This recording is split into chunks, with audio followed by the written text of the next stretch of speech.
Jadi waktunya kita bekerja, kasih pikiran kita semuanya untuk kerja. Kalau kita memutuskan berhenti cuti, ya sudah, fokuskan di situ, harus total. Tetap kerja biar selesai baru sekalian istirahat ya, oke. Yes. Jangan waktu istirahat tetap mikirin kerjaan. Ya. Enjoy itu dengan semua konsekuensi yang, ya setiap keputusan kan ada konsekuensinya nih. Generasi muda atau anak-anak yang baru mulai kerja itu kan, budaya kerja itu kan sesuatu yang tidak bisa kita intervensi. Iya, intervensi. Tapi harus kita adaptasi.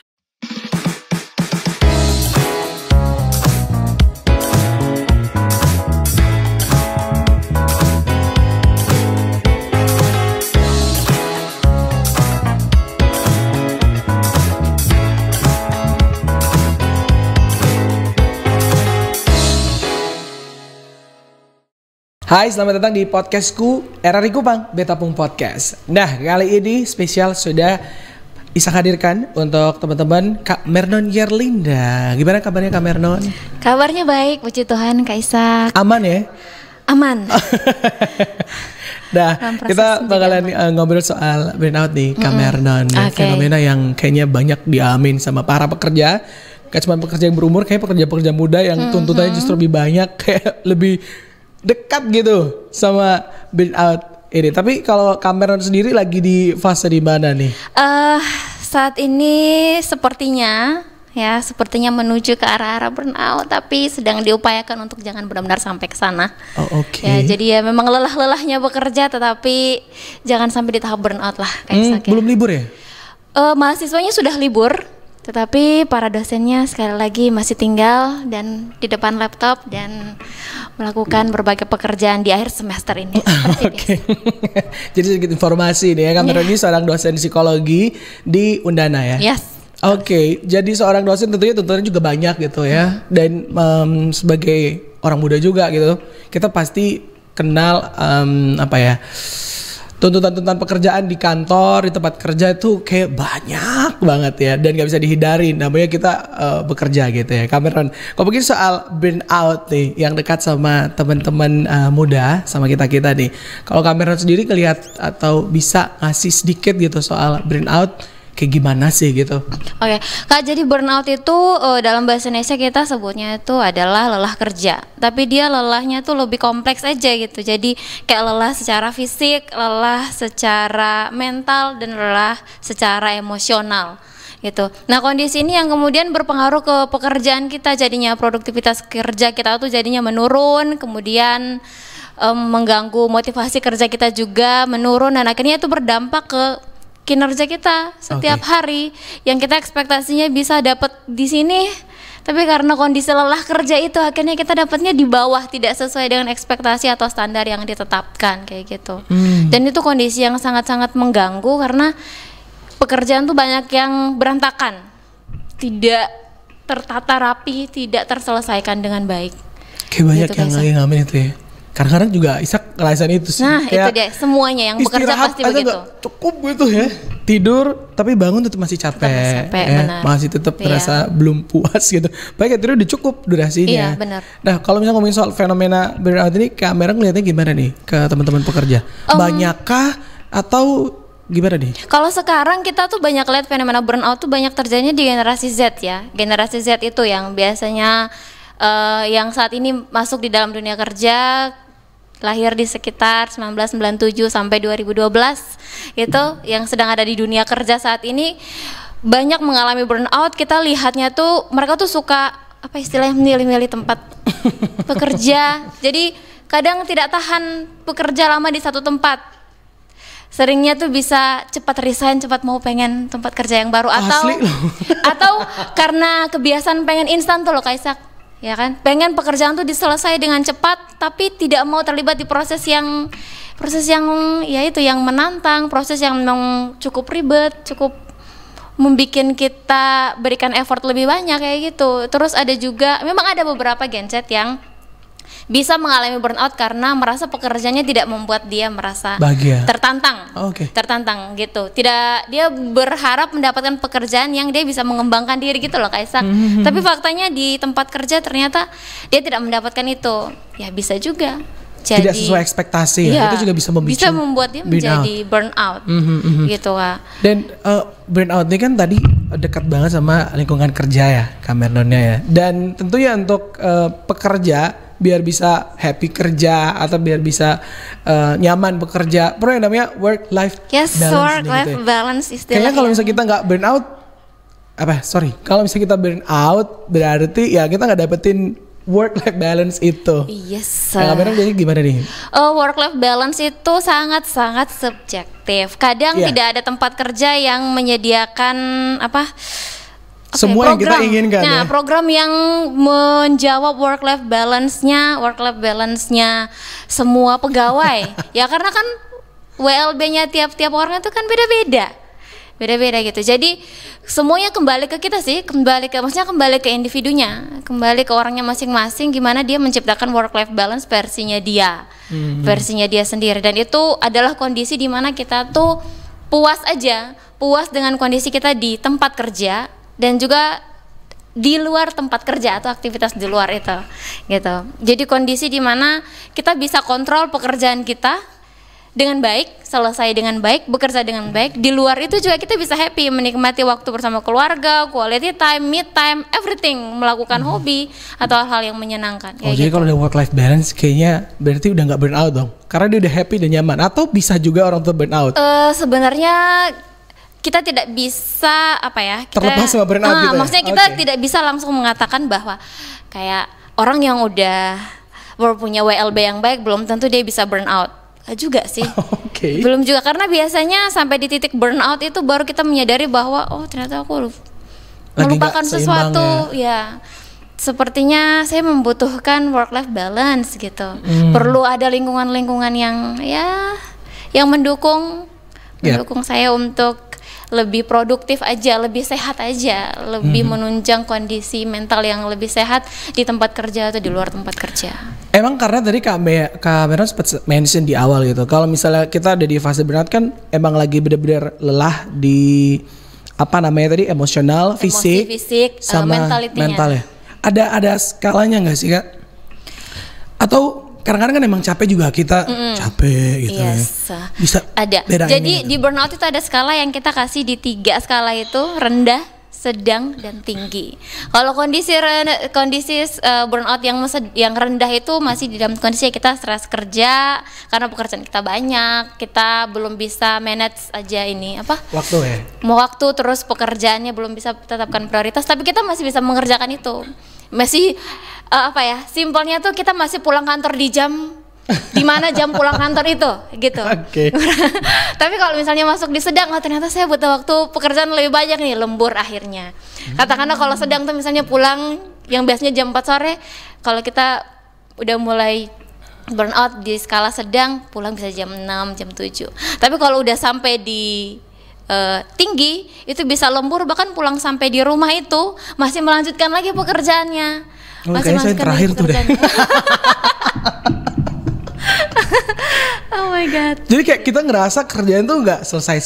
Iya, kok kayaknya nggak habis-habis. Dan itu akhirnya ke burnout tadi. Fisik, emosional mengganggu. Tetap kerasa capek banget capek gitu. Ya, karena dia mengganggu waktu tidur, mengganggu pola makan kita. Jadi saat kita mau beristirahat, mau menikmati waktu, pekerjaan itu akan selalu membebani pikiran. Sepertinya saya tuh tidak layak ada di dalam kondisi ini, entah tidur atau menikmati waktu. Kenapa? Karena ada pekerjaan saya yang belum selesai itu. Gitu. Jadi terbawa pikiran terus itu loh, kayak itu yang kemudian sangat mengganggu aktivitas kita di luar pekerjaan juga. Kalau secara psikologis dampaknya gimana tuh Kak? Mengganggu kesehatan mental pastinya ya? Secara psikologis ya, karena kita ngomong persoalan mental ya, pasti ada urutannya, mulai dari stres kerja, terus kita mulai alami yang namanya frustrasi, terus kita mulai alami yang namanya depresi. Nah, kalau burnout sendiri itu udah masuk ke level burnout tinggi gitu ya, itu kita udah sampai di depresi kerja. Kita udah lelah di dalam kondisi itu. Biasanya beberapa orang itu sudah tidak mampu lagi untuk menolong dirinya sendiri. Ya, kalau dia bisa menyadari itu, ada saatnya itu dia merasa bahwa pekerjaan ini sepertinya sudah sangat mengambil kesehatan mental saya. It means itulah waktunya saya mengatakan untuk rehat sejenak, berhenti sejenak, atau mengisi kembali energi, recharge gitu, mengisi kembali daya diri sendiri, entah bercerita dengan orang-orang sekitar, mencari dukungan keluarga, pimpinan, melihat kembali apa yang salah sih dari pekerjaan ini gitu, untuk kemudian di resetting lagi, resetting lagi dan memulai lagi dengan cara yang lebih teratur, gitu. Cara untuk kita identify gitu Kak ya, kayaknya something udah terjadi dan gak ganggu banget tuh gimana sih biasanya? Setiap kita pasti sadar ya. Udah muncul tanda atau gejala apa baik secara psikologis atau fisik, itu biasa cara kita udah identify itu kayak gimana? Cara kita identifikasi indikatornya itu setiap orang tuh kalau menurut saya tuh sudah bisa langsung tahu karena dia bisa menyadari kapasitas dia bekerja, kompetensinya dia bekerja. Jadi ketika pekerjaannya banyak yang tidak selesai sesuai deadline, dia tahu oh saya bermasalah nih dengan kondisi saya bekerja. Jadi produktivitas kerjanya mulai turun, kita udah tahu tuh. Kita udah tahu kalau kita tuh kayaknya sedang mengalami yang namanya stres kerja dan menuju ke yang namanya burnout. Kemudian kita mendapatkan beberapa hasil yang tidak sesuai dengan ekspektasi atau standar yang udah ditetapkan. Ya misalnya yang sudah seharusnya selesai di tahap ini atau di waktu ini, kita membutuhkan waktu lebih banyak untuk mengerjakan itu, membutuhkan tenaga lebih banyak. Dan pada saat kita memberikan tenaga lebih banyak, waktu lebih banyak, toh tetap tidak sesuai ekspektasi juga, tidak maksimal gitu loh maksudnya Kaisak. Nah pada saat itulah kita menyadari kalau I'm burning out. Burning out gitu ya. Sedang burnout. Oke. Nah tentunya supaya burnout ini tidak kepanjangan ya, karena kayak misalnya tadi Kak sempat bilang ya, pasti orang akan ketemu fase-fase ini ya. Apalagi orang bekerja pasti bakal ketemu fase di mana capek, lelah, dan kadang-kadang tidur nggak selalu jadi obat gitu. Nah ini supaya dia nggak panjang banget, nggak sampai ngerugiin diri sendiri, lingkungan kerja, produktivitas, atau relasi. Karena kan bisa orang burnout tuh sensitif, bener nggak sih Kak? Iya. Jadi karena itu mengganggu psikologisnya dia. Gimana sih caranya? Ya gimana caranya itu tergantung kitanya sih ya, masing-masing. Pertama tuh kita harus lebih bisa buat skala prioritas aja sih. Skala prioritas. Iya, skala prioritas. Misalnya apa yang harus dikerjakan, apa yang penting dikerjakan lebih dulu, atau apa yang yang sesuai dengan deadline-nya, yang memang pada waktu ini udah harus selesai saya kerjakan, ya udah saya kerjakan. Manage waktunya itu. Terus kita harus tahu, saya membutuhkan waktu lebih banyak bekerja di kantor atau saya harus melanjutkan pekerjaan ini di rumah, gitu. Ya, jadi kalau memang harus di kantor ya udah stay aja di kantor, terserah yang lain mau pulang. Tapi kalau harus lanjut di rumah ya udah kembali ke rumah dan lanjutkanlah pekerjaan yang belum selesai. Terus yang pasti kita harus punya lingkungan kerja yang sehat ya.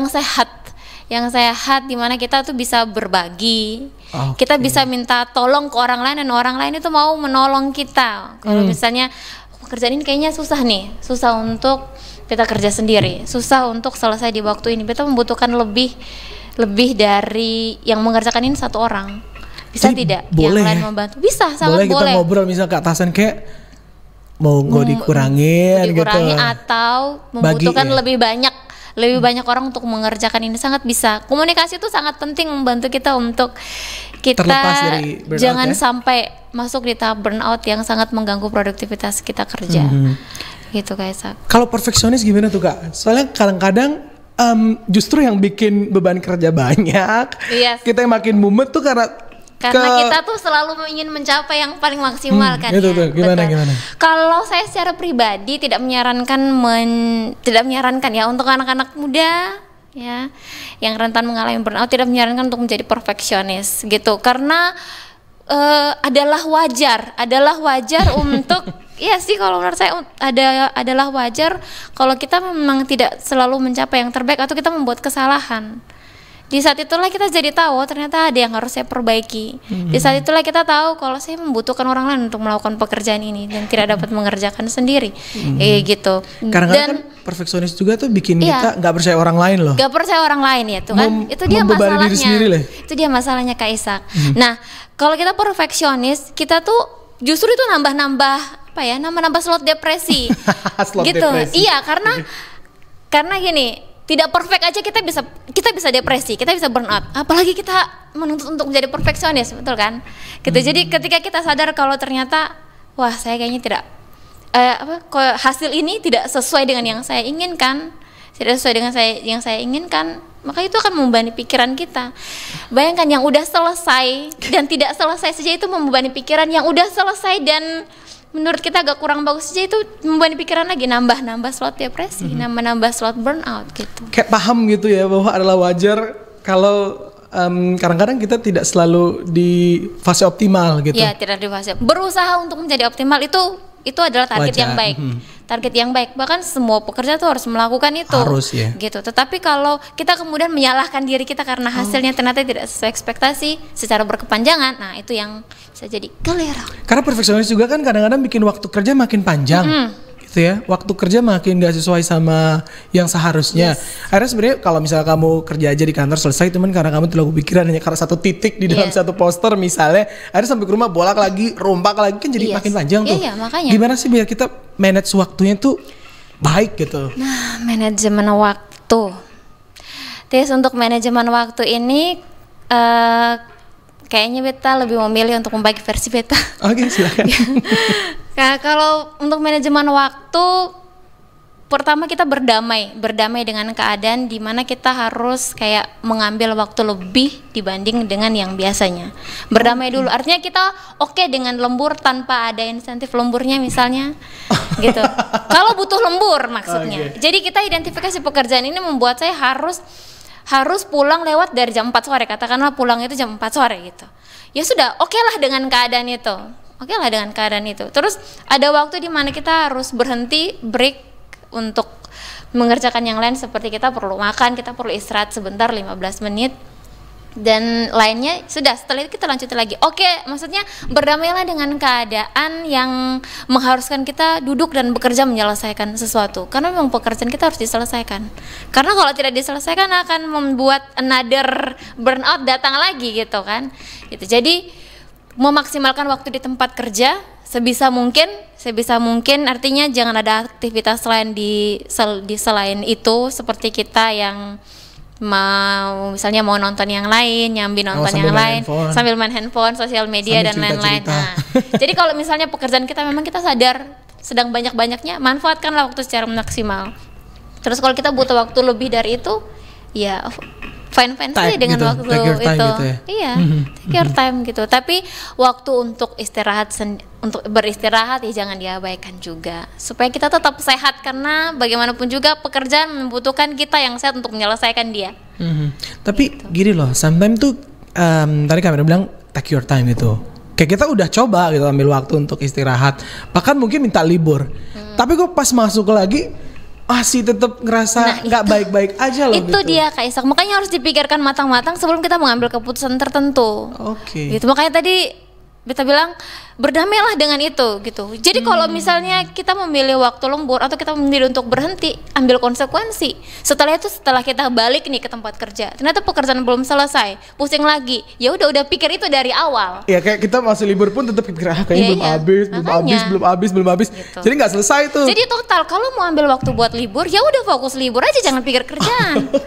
Gitu. Berhenti mikirin soal kerjaan. Jadi ya itu. Jadi waktunya kita bekerja, kasih pikiran kita semuanya untuk kerja. Kalau kita memutuskan berhenti cuti untuk ambil quality time nih sendiri, ya sudah, fokuskan di situ, harus total. Jadi segala macam kontak yang menghubungi kita untuk pekerjaan, ya sudah, jangan direspon gitu. Ya itu maksudnya total aja, bener-bener. Dan ambil konsekuensi aja. Setelah itu ketika kita kembali, kita diomeli oleh pimpinan, kenapa kamu tidak gini, ya udah ambil aja konsekuensi itu. Ya karena emang udah kondisinya gitu, hadapi aja, facing aja udah. Yap. Seru sih. Jadi kalau misalnya kita ngambil keputusan apa, ya udah enjoy keputusan itu. Kalau misalnya memilih mau tetap kerja biar selesai baru sekalian istirahat, ya oke. Yes. Jangan waktu istirahat tetap pikirin kerjaan.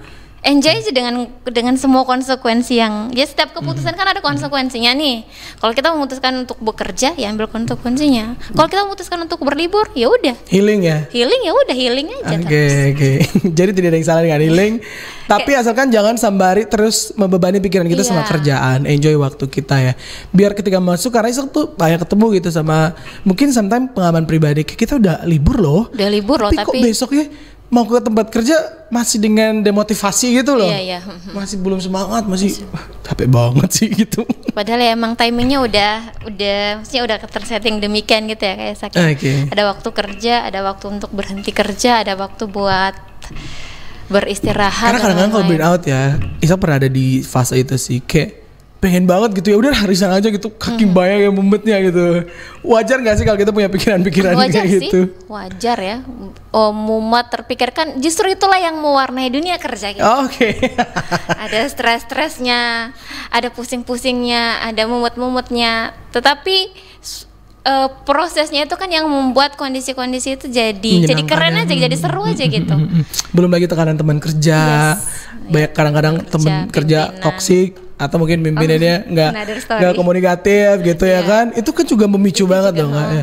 Bisa bikin kita stres sama beban kerja, stres sama lingkungan kerja juga, benar ya. Double gitu. Kan jadi karena kita adalah bagian dari lingkungan itu, salah satu pilihannya adalah kita sendiri yang menjadikan diri kita lingkungan yang baik buat orang lain.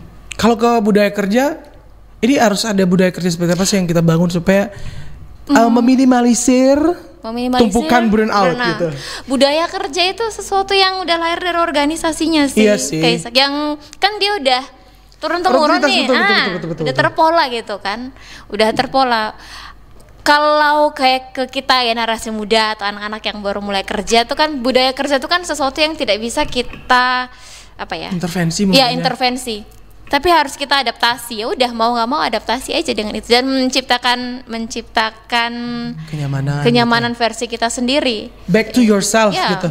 Nah, last nih mungkin Kak Mernon, karena tadi kita udah ngebahas banyak soal burnout yang emang wajar terjadi, kadang-kadang terjadi. Cuman itu balik lagi ke diri kita untuk coba ngelola supaya dia kemudian nggak jadi makin tinggi intensitasnya dan jangan sampai ngeganggu relasi dan produktivitas. Apa sih yang udah bisa mulai kita lakuin, langkah-langkah kecil mungkin dari ketika kita bangun terus kita tempat kerja, ketika kita mulai buka laptop pertama kali untuk kerja mungkin ya, atau ketika pulang kerja, apa sih langkah-langkah yang bisa kita lakuin gitu biar intensitas burnout ini jangan sampai ngeganggu banget? Apa yang bisa kita lakukan supaya burnoutnya jangan sampai terlalu mengganggu? Yang pertama itu adalah kita memaksimalkan waktu untuk kayak misalnya kalau kita tahu itu adalah waktu bekerja kita, iya sih, kalau kita tahu itu waktu bekerja kita ya sudah kita melakukan pekerjaan kita pada saat itu, gitu. Jadi gimana ya? Sebisa mungkin kita mengupayakan supaya hari ini tuh bisa lebih baik aja gitu dari hari kemarin. Dan kita simpelnya ya, kalau saya simpelnya tuh yang paling konkret adalah apa yang mau kita kerjakan itu semuanya tercatat aja. Dicatat aja, jadi kita menyiapkan catatan kita sendiri di jurnal gitu. Jadi kita mencatat apa yang saya kerjakan. Kalau kita udah mengerjakan itu tinggal di lingkar atau dicentang. Tinggal kita bisa cek nih. Jadi kita bisa cek apa yang masih belum selesai, apa yang sudah selesai. Kalau ada yang masih belum selesai bisa ditambah lagi. Kapan saya harus mengerjakan itu? Gitu. Ya kan? Jadi besok jam segini gini atau yang ini setelah ini saya mengerjakan ini, jadi dicatat aja gitu. Terus yang ini saya kerjakan di rumah gitu. Jadi itu sangat membantu. Kalau kita secara pribadi itu sangat membantu karena kita melakukan itu. Bisa dicoba sih ya, silakan, kayak itu sangat membantu. Jadi karena saking banyaknya kadang kan kita lupa apa yang belum, apa yang sudah ya. Nah itu mencatat itu sesuatu yang sangat membantu. Membuat jurnal kerja kita tuh sangat membantu gitu. Satu lagi nih Kak, burnout ini apakah bisa kita keluar sendiri atau atau di poin-poin apa gitu kita udah perlu dukungan orang terkasih ya? Kalau pasangan ya pasangan, orang tua gitu. Gimana? Kalau dukungan, kalau beta menyarankan dukungan itu bukan hanya pada saat kita mengalami yang namanya burnout, biarkan dia berjalan beriringan. Sebisa mungkin kita mendapatkan dukungan dari saat kita bekerja dengan bahagia-bahagia sampai kita sedang tidak bahagia-bahagianya atau mengalami stres kerja. Yes, gitu. Jadi sebisa mungkin kita mendapatkan dukungan itu. Bagaimana caranya dapat dukungan? Kita yang harus kasih dukungan ke orang lain. Gitu. Artinya sebelum kita menunggu kita mendapatkan itu, ya jadilah orang yang memberikan itu lebih dulu. Kita kasih support, orang juga pasti bakal support ya, kita. Harapannya ya. Harapannya. Tapi kalau kita tahu paham kalau di lingkungan kerja kita ada lingkungan kerja yang sehat, pasti kok setiap orang itu kan kita akan sama-sama sampai di tahap burnout nih. Jadi marilah sama-sama kita mendukung sehat di dalam kita bekerja dengan baik. Jadi pada saatnya kita sedang lelah kerja, saat kita minta tolong ke orang lain, oke, kita bantu. Ya betul. Kalau kamu udah terbiasa nolong teman rekan kerja, nanti rekan kerja juga bakalan mudah banget tuh nolongin. Kalau kamu juga suka bersembunyi kuku, mereka juga gitu ya. Makanya jadi kita menjadi pihak yang memberikan dukungan, dan ada saat dimana kita harus menyampaikan kepada pimpinan kita dengan berani. Dengan berani, bukan untuk menyelamatkan diri dari keadaan lelah kerja ini, bukan. Dalam hal ini melarikan diri gitu Kak, bukan, tetapi saya akan menyelesaikan pekerjaan ini dengan kondisi mungkin saya perlu ditolong, dengan kondisi mungkin waktunya perlu kayak gini, dengan kondisi kayak adanya redesign dulu pekerjaan kayak gini, atau saya akan menyelesaikan dengan cara saya, tolong jangan diintervensi. Ya itu bisa juga, karena kalau pimpinan terlalu menetapkan kita kaku dalam menyelesaikan sesuatu, harus gini harus gitu, itu juga bisa bikin burnout gitu. Yang penting saya menghasilkan dengan cara saya ini, hasilnya akan sesuai dengan seperti apa yang diharapkan oleh tempat komunikasi kerja. Ya gitu ya. Dukungan komunikasi itu hal-hal yang penting ya.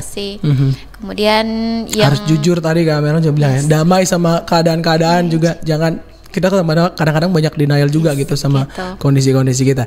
Terakhir nih Kak Meron, mungkin Kak Meron punya apa ya, sesuatu yang mau disampaikan ya ke teman-teman yang lagi dengerin, ya sebagai seorang muda, sebagai pekerja juga gitu. Kak Meron mungkin juga ngalamin fase-fase ini. Apa yang mau Kak Meron sampaikan? Yang ingin saya sampaikan kepada semua teman-teman, ya selain dari work-life balance itu sesuatu yang sangat penting untuk kondisi burnout, supaya kita bisa puas di tempat kerja, puas juga di luar tempat kerja. Kayak pernah dengar sih istilah kayak do what you love and love what you do gitu. Ya, pernah dengar. Ya, jadi melakukan apa yang kamu sukai dan menyukai apa yang kamu lakukan. Itu adalah slogan yang baik. Tapi kalau saya menyarankan ini adalah do or live gitu, melakukan atau meninggalkan. Jadi jangan melakukan dengan mengeluh, jangan melakukan dengan membiarkan kita stres sendiri gitu. Kalau mau lakukan ya lakukan aja, kalau mau meninggalkan silakan meninggalkan, tapi harus tahu konsekuensinya. Ketika kita meninggalkan pekerjaan, berbagai hal-hal buruk lainnya bisa saja datang.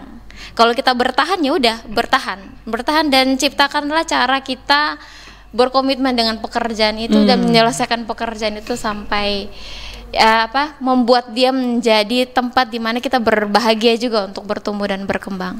Gitu.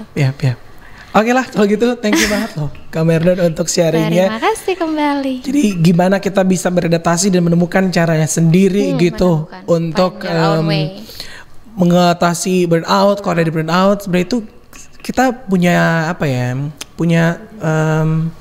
semacam kemampuan yang dikasih sama semesta untuk anugerah. Bisa ngatasin itu semua. Cuman sometimes mungkin kita kelupaan atau tidak bisa ngakuinnya dan lain sebagainya. Iya benar ya kan, kita punya kemampuan untuk menjadi troublemaker sekaligus problem solver kan, membuat masalah sekaligus pemecah masalahnya. Jadi ya jangan fokus di troublemaker atau masalahnya gitu, di trouble-nya. Fokus juga kalau kita harus memecahkan masalah gini gitu. So teman-teman yang mungkin lagi ada di fase burnout atau mungkin udah berhasil ngelewatin fase burnoutnya, kamu boleh sharing cerita kamu di kolom komentar kita. Dan tayangan ini bisa kamu saksikan di RRI Digital, juga di YouTube channelnya RRI Kupang. Jangan lupa untuk subscribe. Dan kalau misalnya kita ketemu sama fase burnout, lalu mungkin mengganggu aktivitas atau mengganggu produktivitas, reminding diri kita sendiri bahwa kita sebenarnya itu udah dikasih kemampuan itu sama semesta untuk ngelola itu. Gimana caranya kita untuk cari jalan keluar, berdamai sama situasinya, komunikasikan itu dan selesaikan. Jangan biarkan burnout ngeganggu produktivitas dan relasi kamu. Sampai ketemu lagi nanti di podcastku edisi berikutnya. Ishak dan Cameron pamit dan sampai jumpa.